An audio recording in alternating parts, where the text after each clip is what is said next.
Warning: the following podcast, which contains strong language and mature content, is unsuitable for children or for the faint of heart. The subject matter discussed will be frightening and graphic in nature. Listener discretion is advised.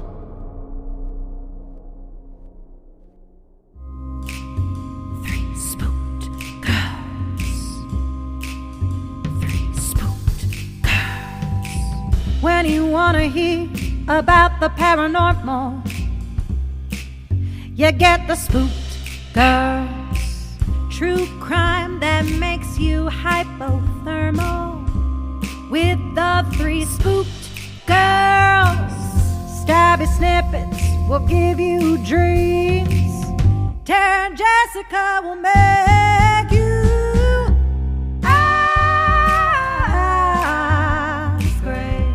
along with the Spooked Girls. Bring on the slaughter, we on that haunted ground. Spooked Girls. The three Spooked Girls. Hey there, Spooksters, and welcome back to another episode here on Three Spooked Girls. My name is Jessica, and as always, I'm joined by my favorite gal pal, Tara. Hey, Spooksters. Today, we're going to be doing another Papa Joe. It's been a minute, and I just kind of was like, we need some more Papa Joe in our life at Christmas time. This is not a Christmas episode, I will preface, or a holiday episode, but I just feel like the holiday season is a time for family, and who doesn't want to have family time without Papa Joe? Facts. I love it. But before we dive into this episode, if you want to hang out with us on social media, and let's be honest, who doesn't and why aren't you? If you're not, you should just literally do that right now. Like, you don't even have to pause. You can continue listening to the sound of my voice and Tara's voice and go follow us on all the things that we have. We have Facebook, Instagram, Threads. We do have a Twitter. We don't really use it, but Threads is the place to be. Our handle is at 3 Spooked Girls. If you are new to the show, you should definitely check out all our socials. And thank you for listening. If you're returning, we love you. Thanks for coming back. But if you have been here a while and you're not in the Facebook group, what are you doing? Like, literally. Facts. What are you doing with your life? Join our Facebook group. It is by far the best part of the internet. And you can hang out with like-minded spooksters and talk about everything. Definitely join in and see. It's great. We love it. We want you to love it. So come join. That Facebook group is called 3 Spooked Girls Official. If you want to help support the show, you can do so by heading over to patreon.com/3 Spooked Girls. For little as $1, you get one bonus episode a month. It's an all tier. For the month of November, I tormented Tara again by doing another real or not real laws. And I made her do a lightning round of Oklahoma laws this time. So you should definitely check it out. If you want episodes the day before and ad-free, 5 and up patrons, you get that. So definitely check it out. There might be something over there that you really enjoy, especially considering we have so much backlog. So much. We have like over 6 years worth of backlog over there. So if you're all caught up here and you want some more, definitely check it out. If you love books, you should definitely check out our book club. We have the Spookster Literary Society. Right now, we are currently getting ready to meet to do our December read. And you may have already read it. It's a November-December read. I should say we combine the two. We read The Housemaid because it is coming out in theaters as like a little homage to that. And because we love Frida. Frida's amazing. And if you like her books, definitely check them out. We probably will do more of them, but you should definitely come and hang out with us. It's 30 minutes on a Sunday afternoon and you get to hang out with Tara and I. It's super fun. And we also talk about things other than just the book we're reading. We talk about other books. So if you just want to talk about the book you're reading and you want to share with a group of people, come over and hang out with us there. If you haven't already, you should check out our second show, Social Seance Society. It's a lot different from this show. If you're looking for just some commentary on life, on things that are happening in the media. We also have interviews over there with other content creators. We did a whole nostalgic series where we recap Twilight. We did a summer series where we did summer slashers. So definitely check it out. It is seasonal, so we go for a couple months and take a month off, but it's got some really fun content over there, and you listener should go check it out because it's more Tara and I. And let's be real, that's why you're here, because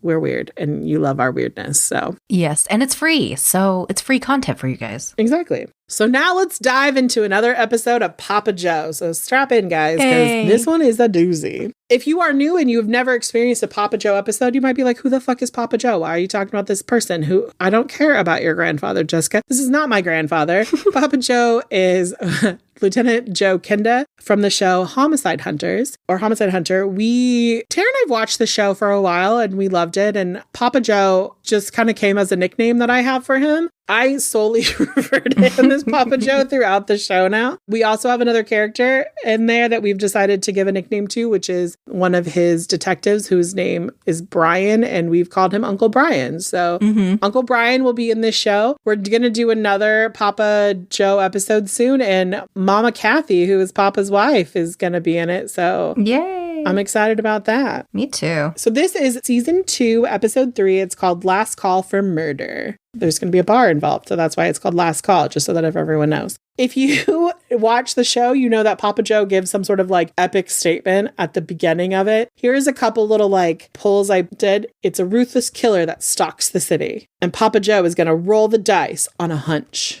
His opening quote says, "I feel a sense of rage, and I take it as a personal mission. I'm going to find you. I'm going to grab you by the throat, and 12 of your peers are going to decide what to do with you." Ooh. Thank you, Papa Joe. That was great.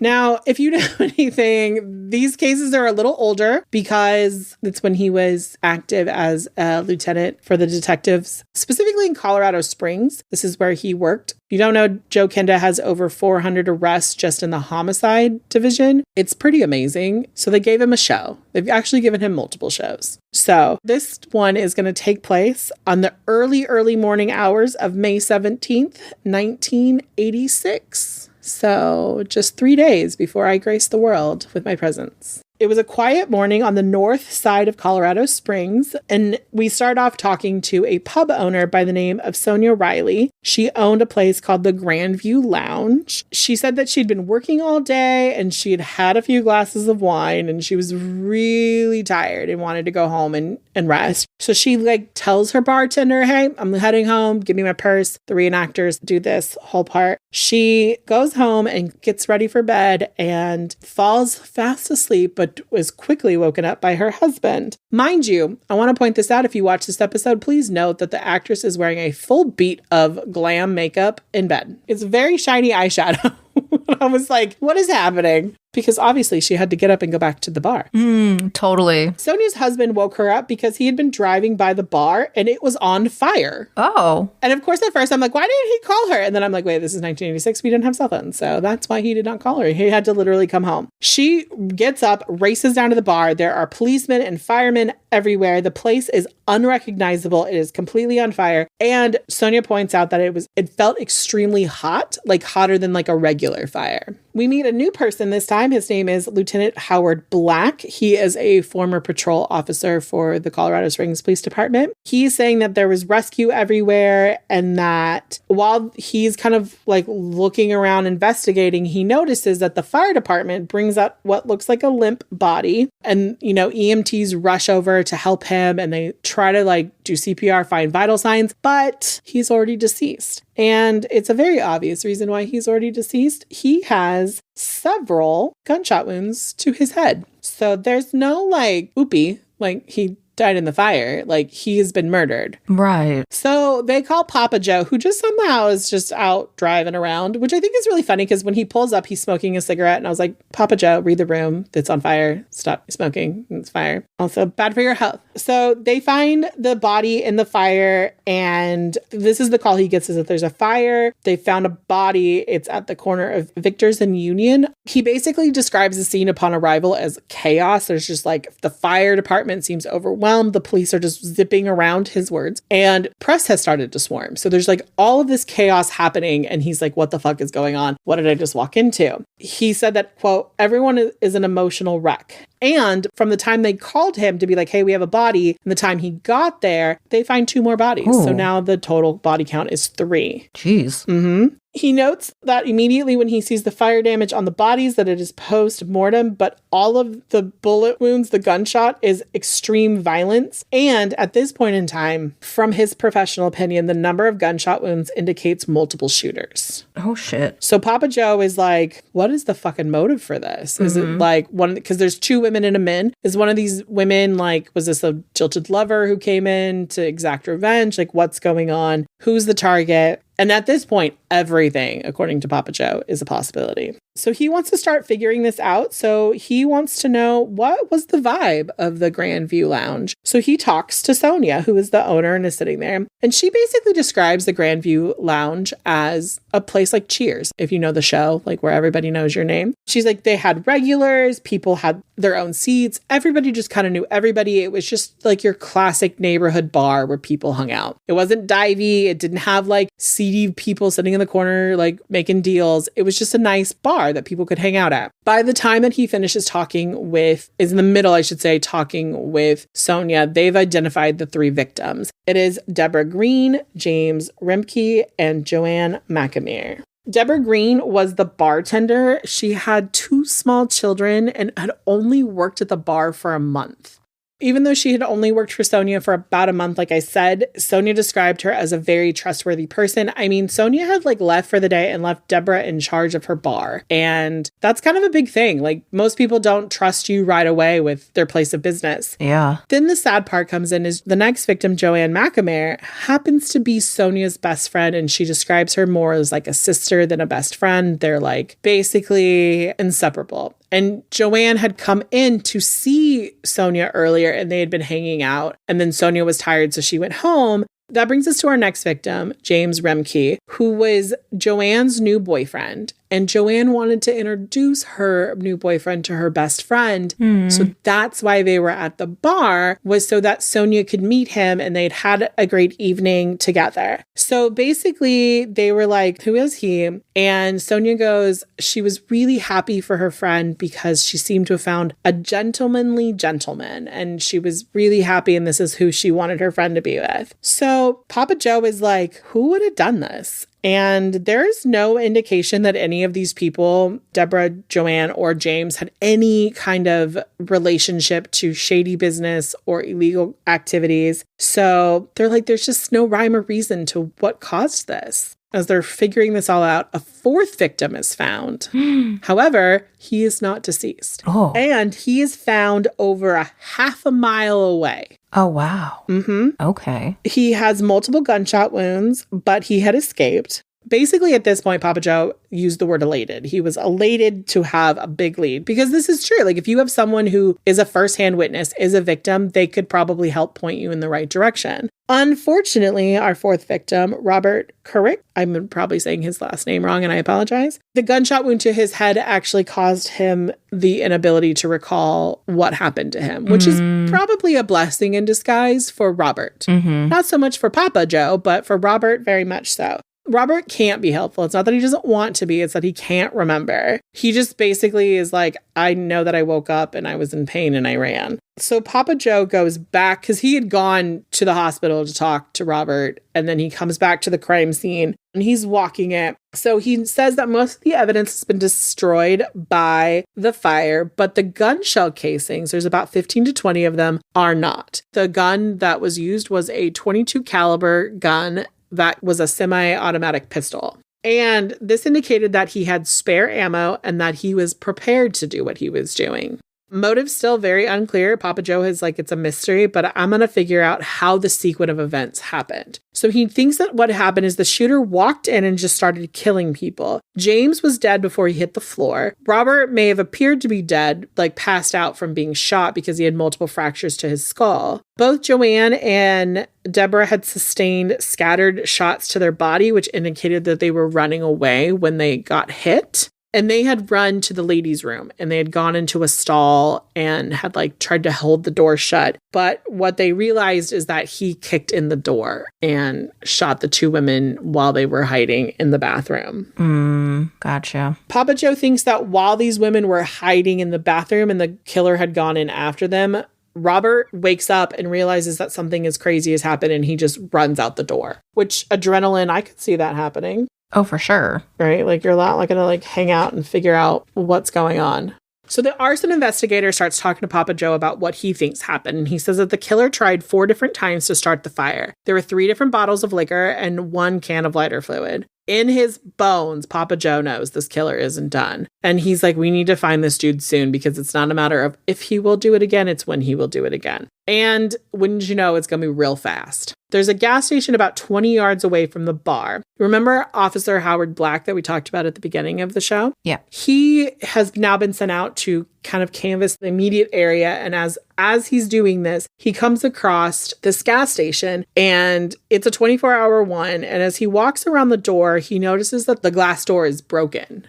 And you know, like how you can hear pumps, like when they're on, there's like a humming sound. He kind of hears that. And he goes in to the gas station where he finds 2 young female victims deceased on the floor. 22-year-old Sandra Howard and her sister, who's probably like in her late teens. Her name is Elaine Sandeldecker. Sandra had recently started working at, it was called a Quickway, and she had just taken this job because she had 3 sons and she was trying to help support them. So she took this job. She'd only been there a few days. And the reason why she'd gotten hired is that it was so recent that the owner of the gas station had decided to make it 24 hours versus it not. And Elaine knew that her sister was down at this gas station by herself late at night and decided, you know what, I'm going to go just kind of hang out with her so that she's not by herself, which is very sweet and kind. They go in and they realize that the girls have been shot in the back of the head, execution style, 3 times, and that the cash register is emptied out. There was 2 cash registers. They were both emptied out. And they were like, this seems abnormal for a normal robbery, because like a normal robbery, like you don't want to kill anyone. You just want to get the money and go. So Papa Joe believes that the killer was motivated by money, that he killed, that they believe that the killer killed people and then took the money, because when they go back to the bar, all of the paper money is gone.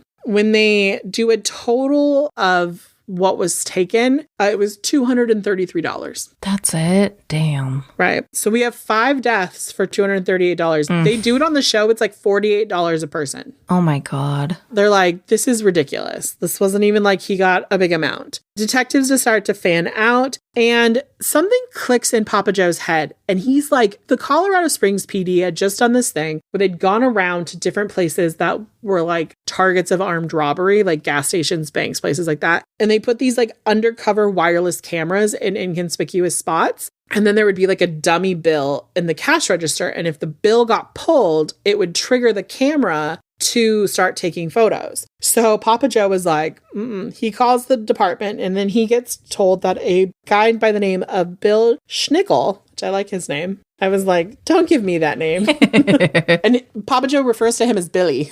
Oh, I mean, yeah, I would too. Yeah. I wouldn't want to have to say Schnickel 500 fucking times. Right. So he calls and he's like, Billy, do you have a camera in the Quickie Way or whatever it's called at this place? And he goes, yeah, actually I do. So he's like, get the fuck down here, come get your camera. And he goes, yeah, I just have to develop the film. And so they get down there and they realize that there's like a red light on the back of the camera, which means it has been triggered. But they don't know, because here's the flaw in this system. If you have someone who doesn't know about the dummy bill, like who's working there, and they pull the dummy bill out, or they're fucking around with it, it'll trigger it and then it's done.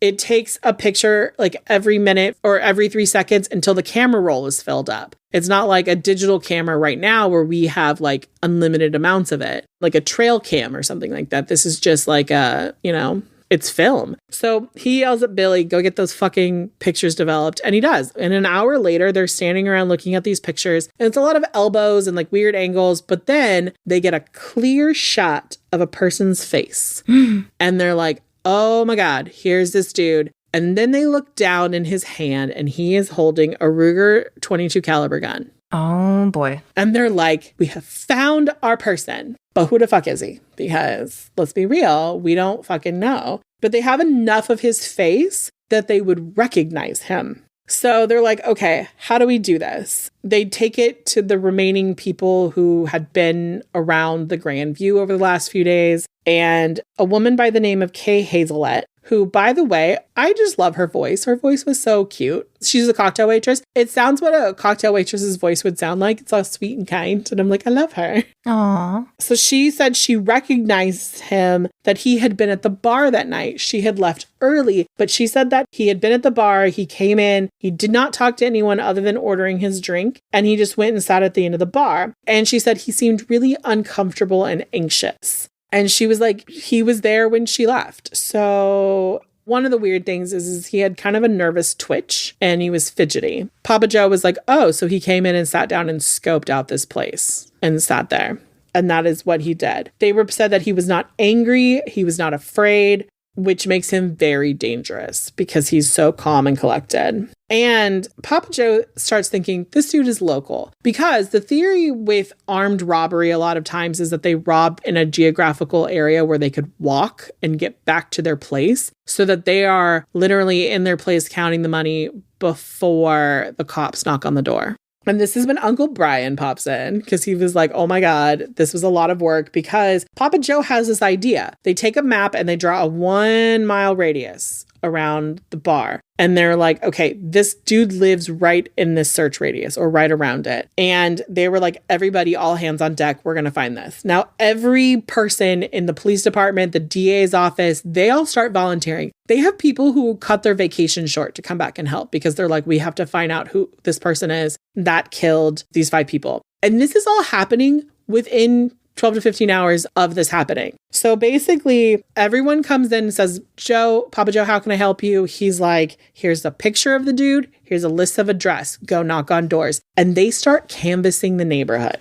So in about 6 hours of canvassing, they had talked to 1,000 people and they hadn't found anything yet. But a DA investigator by the name of Larry Martin has this weird idea. Within the radius, he goes to a pizza place and he talks because this is like really one of the only foods at the time that delivers to people. He goes to the pizza place and he shows it around, the picture around, and nobody knows. Never seen him before, doesn't know who he is. Right as Larry is about to leave, a delivery driver comes back in to pick up another order. And he's like, hey, do you know this dude? And he goes, oh my God, I deliver to him. He lives over there at the Berkshire Apartments. He's like, I can't remember his name, only that the last name is really funny sounding. And so now they have another lead because they have a physical kind of address, not specific because he can't remember his name or the exact address. He just knows the apartments, right? So simultaneously, while this is happening, another set of police officers are canvassing another area, like kind of like opposite. And they go to this resident and she's like, I don't know who this is, but hey, I have a friend who like is local, like lives in Colorado Springs. Can she look at it? And they're like, sure. And this woman comes out and she looks down and she goes, oh my God, I know this man. I went to plumbing school with him. And she's like, his name is Gilbert Archibald. Okay, interesting name. Yeah. And they were like, how sure of you this? And it's so funny because Papa Joe goes, she was 10 out of 10 confident. I was like, okay. Nice. 10 out of 10 would recognize. So then they run Gilbert Archibald's address. And wouldn't you know, the man lives in the Berkshire Apartments. Of course he does. So they're like, okay, we got to find out what Gilbert's up to. Like, what is his long line of criminal history? Because there's no way this is his first offense. No. It is. Damn. He has like traffic infractions. Like, that's it. Like normal people. Oh my God. Yeah. People, like, they started like asking around. They called a boss. They started talking to him. He is considered a hard worker, very dependable. Dude is an Eagle Scout. Of course he is. Right? And they were like, this is not the normal mass spree shooter that we have. So they get a SWAT team because they're like, we have to go in. So they go in at night and they literally evacuate his whole building because they're like, we know he has a gun and we know he's not afraid to use it. So we, you know, as Papa Joe says, drywall doesn't stop bullets. So they're like, they get everyone out but him. Literally, he is the only one in this apartment building. And they surround him by SWAT. The office manager gives them his phone number and they call Gilbert and a woman answers the phone, which they're like, oh no, the fuck. We did not plan for him to be, because they've been watching him all day and he's been home and no one's gone in and out of the apartment. So they're like, what the fuck? So they're like, Gilbert has a potential hostage. Mind you, this is literally just over 24 hours after this happened. Damn. This is how good Papa Joe is, right? Like he like ran this real fast. So they're like, oh God, we can't back out. So they ask the woman, hey, is Gil there? And she's like, yeah, hold on. And he comes to the phone and he's like, hey, this is Gil or whatever. And they're like, Papa Joe is like, look, Gil, we're the police and we're here because we know what he did. They know that there could be a potential sixth victim, but they also can't not go get him because he could leave. So he's like, okay, you know, they're getting ready to go in and they just start hearing like the woman say like, what do you mean the police? What did you do, Gilbert? What did you do? And then all of a sudden they hear her screaming and then they hear a gun go off. And then they hear screaming more. So they're like, what the fuck? So the SWAT team goes in and they find her. Mind you, she's just standing there in like underwear, not in a moment to be rushed in on. SWAT team's like, get on the floor. Probably best for her. She gets a little coverage on the floor, thank goodness. And they run in and they find why she's screaming in the bathroom is Gilbert has killed himself. Of course he has. Right? So they were like, oh my God, what the fuck? They found the jacket, the gun matched, and the cash that had been in the registers. Damn, he didn't try to hide nothing. Well, it's only been 24 hours. True. In his mind, he was probably like, there's no fucking way they're catching me this fast. Yeah. The woman's name was Jo, and she said she was his off again, on again girlfriend, and they had been together for a while. And she said that he was a really nice person. And they were like, is there anything that you could help us understand how this Eagle Scout became a mass murderer? And she's like, well, he got into coke. So the only thing that, because they can't ask him, the only thing that you could think of is that he needed money for coke and he was desperate. And that would show the like nervous twitching and, you know, that kind of stuff. So they don't actually ever really know why, but the only thing they can suspect is that he was coked out and made these terrible decisions for $233. Unfortunately, they'll never know. And so the family, and what's really sad is that the two sisters, like they interview their dad on the show. He's like, I lost 2 daughters in one night because of this. And they interview her sister as well, their sisters as well. And it's really sad. And like in situations like this, it kind of just always is going to feel unresolved. For sure. Even though that they know that this person is not out there living his life free, it still feels like deep down in their soul that like something... Justice wasn't served. Yeah. Yeah. Because there was no like looking him in the eye and being able to say like you did, like there was no impact statement. There was no like you did this. Right. No confrontation. Yeah. Mm-hmm. But that is the episode of Papa Joe. I hope you guys enjoyed it. The acting was crazy on this one. Thank God the producers put a shirt on her because that would have been terrible if they had not. So the episode was great. It was a good show. It was a good one. It blows my mind how effective that he was because we see a lot of things like this where there's like negligence that happens or egos, and the fact that he was willing to throw it all aside and be like, anyone and everyone come help me. And that, you know, he really does credit Larry Martin to being one of the people who really kind of like put that into motion, and, you know, all of the people. So top-notch policing, guys, top-notch. But with that, we will be back next week for another episode here on 3 Spooked Girls, and we will see you then. Toodles! Bye!